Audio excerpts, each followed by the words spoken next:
welcome to the Quitcast. My name is Becca Syme, and I am the host of this show. And what we typically do here is we talk about the why behind why things work and why they don't. And because it's the beginning of the year and everybody is setting resolutions, I want to talk about why resolutions work and why they don't, and how we can utilize that information to help us get to where we want to get. What is the purpose of the resolution? And so let's dive right in.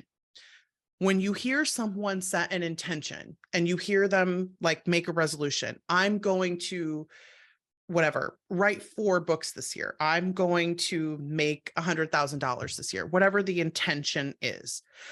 What that is supposed to produce, what it produces in roughly 15% of the population, is an alignment. It is supposed to produce, so speaking in strengths language, the most common sources of this are belief and focus, but you can also get it from a combo of restorative deliberative sometimes, and then strategic along with other things, sometimes achiever, but usually it's a bigger combo when strategic is involved, because you have to overcome the best seeking mentality of strategic that's always trying to shortcut everything into the path of least resistance. But usually the alignment strengths for the most part are belief and focus. And then, like I said, you can have some other things that will manufacture this. But the way that these alignment strengths work are, I set a goal. If I'm a high focus, I say, I'm going to write 4 books this year. And then my blinders go on to everything else that is outside of that focus goal. So I'm going to write 4 books this year. I get the opportunity to try to write a screenplay. I'm not going to do that because I want to write 4 books this year. I get the opportunity to take 3 weeks of vacation to go to Italy and hang out in a villa. I'm not going to do that because I need to write 4 books this year. And I've already looked at my year and I know exactly what it's going to take me to do this. And the focus goal on a daily basis, what the goal does is it encourages the blinders to come on constantly up for things that do not belong inside of the path to the goal. And that is how that alignment works. When it's belief, it's more of I hold this value to be true, and I'm going to make my behavior align with that value. So every time I have a behavior that happens that takes me off the path that I want to be aligned to, this little belief radar goes, hang on a second, that's not something we want to be doing. Let me move us back into alignment. And so if you have one of those 2 personality traits, and usually it works the best if you have both of them, or if you have something like focus and futuristic together, or if you have something like achiever strategic focus, or, the let's both align ourselves and also let's keep moving, right? That deliberative, let's keep going, achiever, right? Let's keep going. So when you have some of these traits that naturally produce an ability to both align you and to keep you moving forward, then if you set an intention at the beginning of the year, you are more likely to follow through on that intention, because on a daily basis, what that focus goal is doing is it's keeping you aligned to the behaviors. If you do not have the ability to keep yourself aligned when you set a resolution, an intention, or a goal, then you are not going to accomplish that goal because of the goal setting. It's going to happen for a different reason. This is why Becca's constantly questioning the premise, or QTPing the idea that you have to set resolutions, because for 85% of us, resolutions will never work. Not just that they may not work, but that they will never work, because I am a 10 out of 10 in my desire to accomplish the resolution on January 1st. And by February 1st, I'm at an 8 out of 10. And by February 14th, I'm at a 2 out of 10. And maybe some of us have forgotten our resolutions by January 3rd and January 5th and January 14th. So we don't have the internal capacity that will naturally align us to our resolutions. And so therefore, setting the resolutions are irrelevant. Essentially, they're complete waste of our time because all they produce is about 2 weeks of good behavior if we are not wired for the resolutions to work longer than that.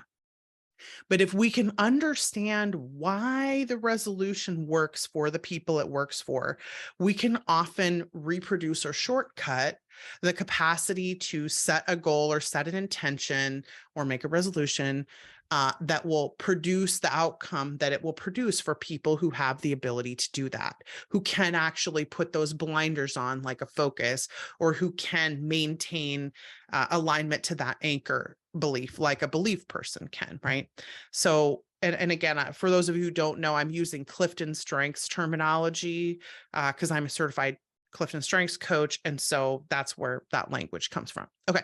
So if I am not able to, on a daily basis, continue to have my focus blinders on, then setting the resolution is going to be counterproductive sometimes, because I often make myself feel guilty about it. Like I'll set a resolution on January 1st. And then when I don't meet it, or when I, fall off, then I'm like, oh, I'm such a bad person. I don't want this bad enough. So then we try to increase our motivation, but the motivation isn't the reason that we're not doing it. The reason you're not doing it is because you don't possess the internal wiring to make the resolution happen just by saying it. And no amount of me just saying that intention or speaking that intention is going to make a difference. In fact, there are a lot of people then who will be like, well, speak your intention every single day. But even some of us can't manufacture the intention for an entire 24-hour period after we speak the intention, because we don't have that realignment capacity.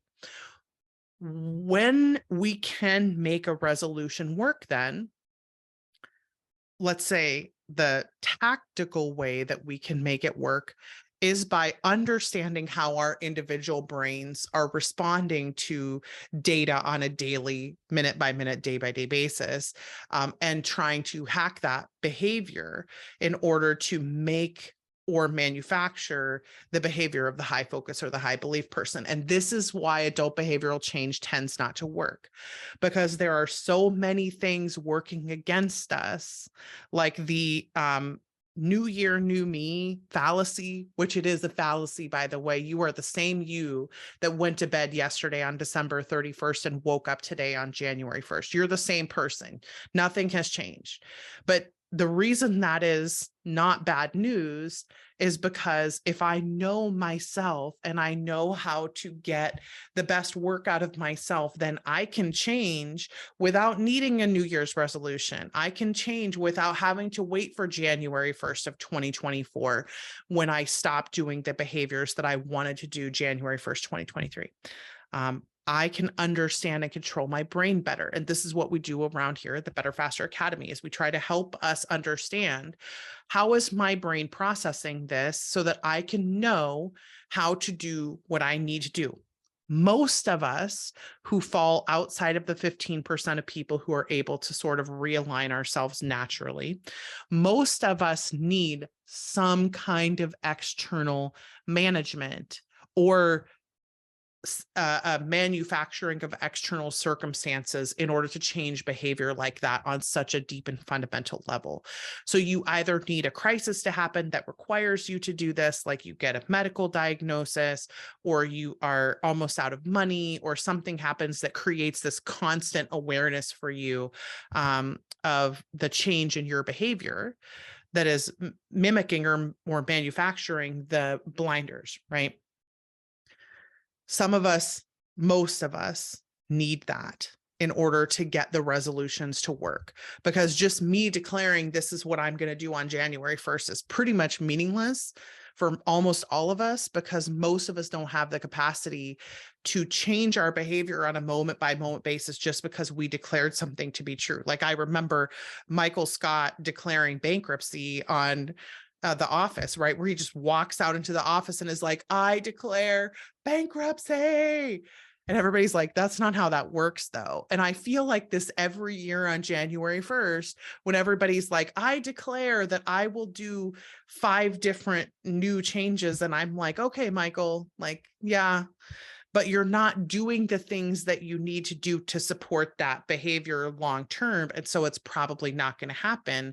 So one of the things that I think excel in, and again, I guess the testament would be, do our clients think we excel at this?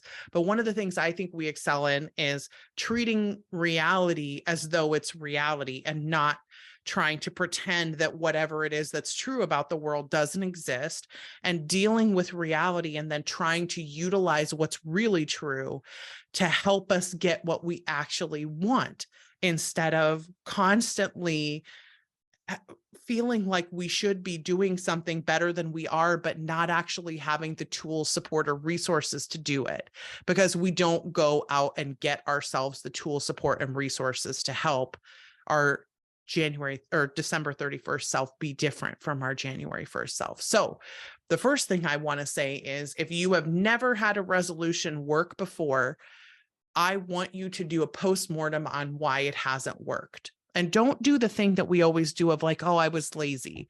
Like, oh, I eventually got lazy. No, I want to know the specific causal reason why you didn't. Here's a couple of examples. A lot of people will say, oh, I'm going to write 4 books this year, but not take into account that they have an intellection process that only really allows them to do 2.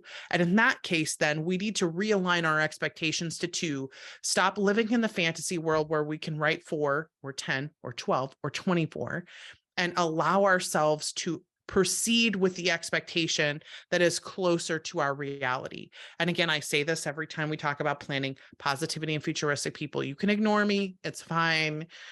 Reality is not for you. Shooting for reality will make you underperform instead of overperform. So, but for most of us, we will not overperform if we shoot for something that isn't actually true. So for some of us, that I want to write 4 books gets derailed because we don't have a process that allows us to write faster because of how our brain has to function in order to create the books. For some of us, we can't write more because we have a family that requires more commitment from us than we remember when we sit down to plan. So for some of us, it's the reality of our past choices that have changed the choices we can make in the present day. And we are not always dealing with the reality of those situations. We're living in a fantasy world where I'm going to say no to my kids when they ask me if they can add another sport to their itinerary this year. If I'm not the person who's going to say no to my children when they ask me to change what my expectations of their behavior are, then I need to not hold myself accountable for being that person. I need to allow myself to be the person who's going to let them have the next sport or do an additional play or whatever it is that's going to interfere with my ability to write.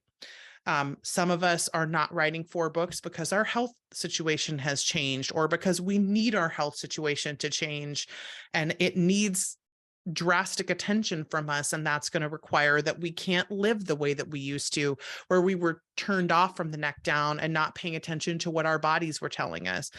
Some of us have burned out and we're not able to write 4 books, or 4 is just the number that I'm setting for us of what our intention is. We're not able to write 4 books because things have changed and we are now more stressed or more tired or, whatever it is than we used to be. And that's the part that we have to change and overcome, not the trying harder to write more books. Because if our resolutions are primarily based around our willpower and motivation, they are going to fail because those eventually run out. So they have to be based in reality. And one of the biggest things that we have seen be true about when resolutions actually work is when you get the support, the tools, and the resources to help your resolutions happen. So yes, absolutely. If you think about things like working out or losing weight, it might be hiring a coach to help you, or doing something like the continuous glucose monitors or something like that. Like that might be the support that you use to help you accomplish the goals. But again, it still requires some reality about your life system. Are you going to have the time to change how you prepare meals? Do you have the time to add going to the gym every day? Do you have the time to add all these things, right? Like we're not dealing in reality. We live in a fantasy realm on January 1st every year. And it's both fun, like grab some popcorn fun, and also kind of painful to watch, because I know that what's going to happen when we disappoint ourselves is that a lot of us are going to take that disappointment to heart. We're going to be very serious about feeling like we've let ourselves down, when the reality is the only person who let us down was the person who convinced us that on January 1st, we need to believe that we're a new me because it's a new year. You're the same you. Let's deal with you as you are. But again, understanding why these things happen is the key to controlling them. The key to executing on your New Year's resolution, or the intention that you want to set, or the thing that you want to be differently, is living your life differently from here on out. And that often means that we can't go back to life the way that it used to be. If any of you have ever made dietary changes before and you have lost weight and you want to keep the weight off, if you stop eating sugar and you lose a whole bunch of weight, you can't just go back to eating sugar again. You're going to put all that weight back on. That is the most predictable thing ever, right? So your life may be forever different if you actually do transform into what you are hoping to transform into in order to be a different person. You might not have the certain things that you have now. You might not be able to make the choices that you're making now. And again, that's why change often doesn't happen, is because we get very comfortable making the decisions on a day by day basis that we're currently making. And if we want to make different decisions, we have to manufacture that blinder experience of the high focus person in some way. We have to manufacture the ability to convince ourselves to make different choices in the moment that the choice is presented to us, because what I want to do on January 1st bears almost no relevance whatsoever to the choice that I'm actually going to make when I'm presented with the choice. Like I can't pretend that that's not the case. And so one of the things that we do at the Better Faster Academy, which I appreciate a lot about us, is we run regular writing challenges. And we're going to do a free live coaching experience on the 3rd of January. Hang on, it might be the 2nd of January. We'll figure this out, but it'll be in the comments in the show notes. We do these every month. If you follow us on Crowdcast, you'll be able to see the schedule for this, but we are going to run a free public coaching opportunity. I encourage you to go into the show notes and check this out. And we run regular challenges every single month. We have a manuscript time block challenge where you can write in your manuscript, or think or process or plot or whatever. You can work in your manuscript and get credit for that in the potential of winning a coaching opportunity with us, like getting a free coaching slot, essentially, just by working in your manuscript. And we run that every single month. And if you come to the coaching, the free coaching at the beginning of the month, you'll see we also often run monthly challenges where we will give everyone who participates in the challenge a particular prize, like a free book or a course or a discount coupon or a discount for coaching or something like that for everyone who participates in this challenge for the month. So some of it is you have the opportunity to win things by doing manuscript work. Some of it is you will get a prize for doing the manuscript work. But we try to use that as the external motivation that some of us need in order to get into our manuscript more regularly. Because if you want to be doing something like, I want to write more books this year than I wrote before, then you may need that external accountability system in order to help yourself make the daily choices because you need the blinders to go on. So what we commit to doing at the BFA is we commit to helping you make those choices more consistently. And then we offer courses or programs or, whatever. And a lot of them are free. You do not have to pay us in order to take advantage of what we offer, because all of us are writers. And it matters to us that the industry is a safe and sane place to work. And so we do an awful lot of work that we just want to do so that everybody can partake in it. And then if you want a deeper level of support, resources, and tools, then you can take one of our courses. We have a burnout course. We do development courses. We have Write Better Faster and Market Better Faster. We do strengths coaching. Like, we have all these opportunities, including our Patreon that you can check out if you want more support and tools. But the key is, it doesn't have to be us that you come to. You do not have to coach with us. You can if you want to, but you don't have to.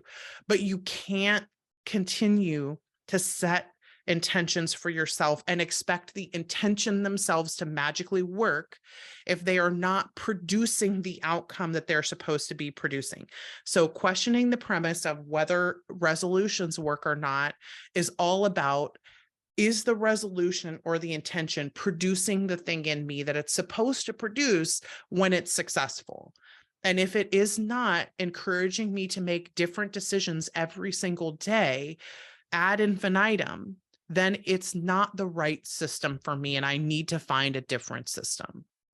So my encouragement, if it does not consistently work for you, is by all means, please set the intention. That's fine. But get the support to make the intention happen. That is more important for me. I just want to see us feel more successful and be more successful in the upcoming year.